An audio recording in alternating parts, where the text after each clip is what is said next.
I'm Macy Egland. A high-stakes budget meeting in the South Country School District. Its board is expected to adopt a new spending plan tonight. The district faces a nearly $6 million shortfall. So 3 options are on the table here. Raise the tax levy by more than 13%, increase it by almost 9%, and cut $3 million, or absorb the shortfall by eliminating more positions and programs. The board meets tonight at 5 o'clock, and then a public session is set for 7:30. Landscaping could soon be much quieter. State lawmakers passed a bill that would help cover a switch from gas to battery-powered leaf blowers, lawn mowers, and tree trimmers. Landscaping companies will be eligible for rebates to make that transition. The bill now heads to the governor's desk. More tax breaks are coming to the town of North Hempstead. The board approved exemptions for senior citizens, spouses of officers killed in the line of duty, and some active duty service members. In March, the town approved similar benefits for disabled veterans.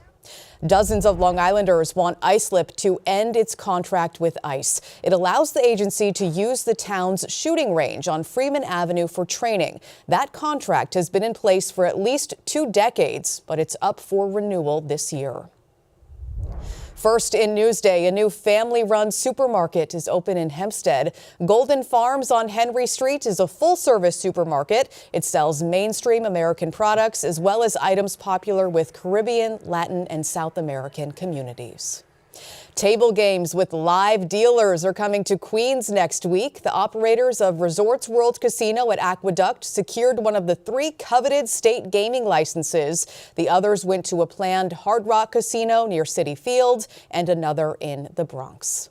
All right, let's talk about your Wednesday weather now. Grab that umbrella before heading out the door. Some spots could start the day with showers. Cloudy out there this morning. This is a look in Sag Harbor. Pretty shot, but yeah, very overcast today. Let's take a look at that futurecast. We will see showers for the first part of the day before they clear out. Otherwise, cloudy, a bit windy.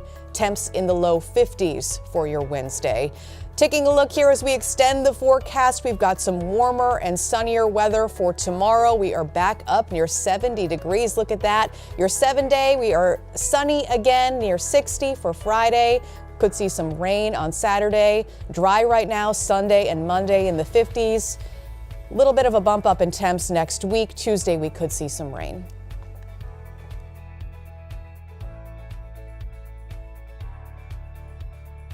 Long Island weather is brought to you by Fire Island Ferries.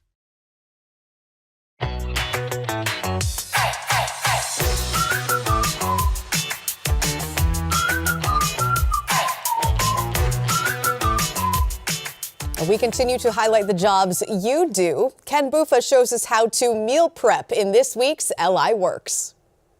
Grab your food, we're mass meal prepping. If you ever meal prepped for yourself, you know how much work goes into making all your entrees perfectly.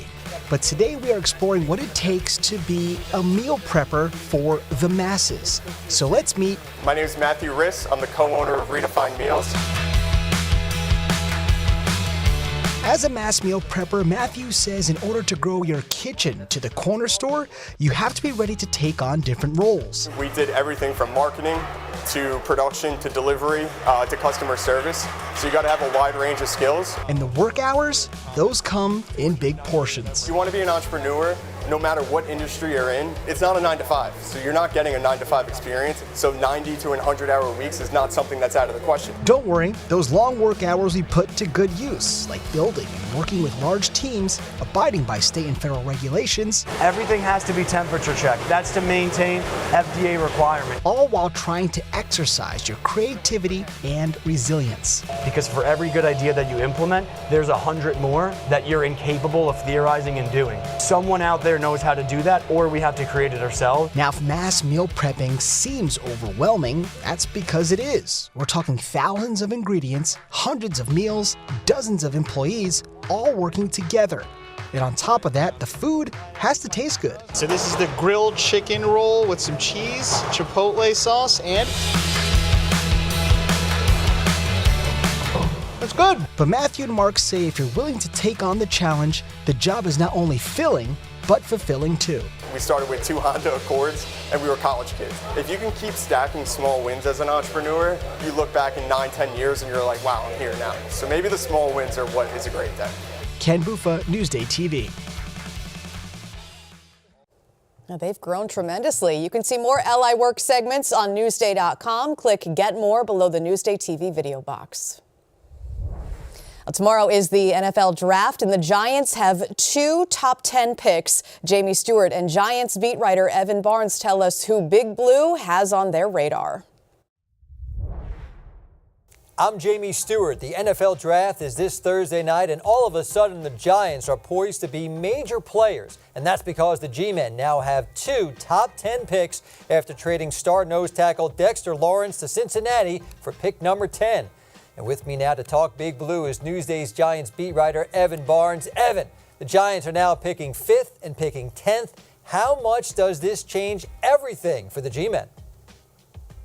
It changes a lot. I mean, you go from having a thought about, well, maybe you take 1 top 5 player and now you have a chance to swing twice and get 2 players that can really help you right away. I mean, this is a great haul for the Giants in terms of getting a top 10 pick straight up for one of the best nose tackles in the league. So I think you're probably going to see a double, maybe not a double dip, but I think Jeremiah Love, like we just saw reports that the Cardinals might be in play for him at number 3. So if that happens, then the Giants will probably go deep into number 5. Again, I really love Ohio State linebacker Sonny Styles. I think he's a player that fits an incredible need in the middle of the field.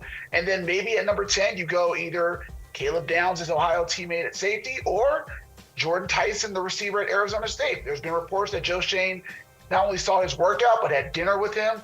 You mentioned Joe Schoen. Well, Schoen and new head coach Harbaugh, they are running the show, but who has the bigger say in the pick, the GM or the new coach?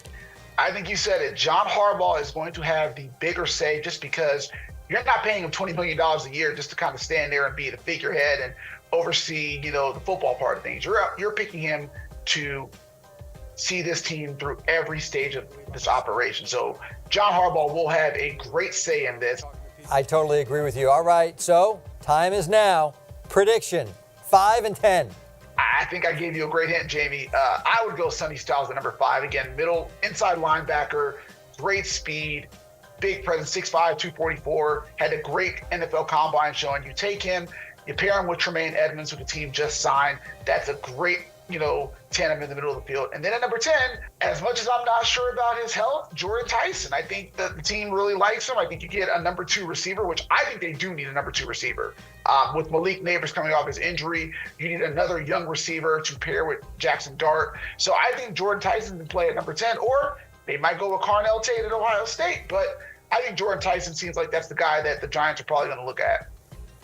A stud on defense, stud on offense. Good job drafting. He's Evan Barnes. I'm Jamie Stewart. The NFL Draft is this Thursday night from Pittsburgh. And you can read more about the Giants' possible draft picks as well as the Jets on Newsday.com. Click Get More below the Newsday TV video box.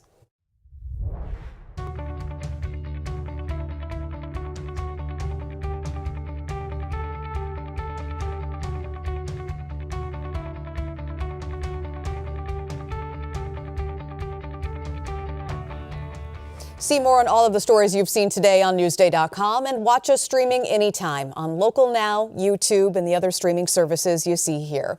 I'm Macy Eglund. We've got more local news coming up.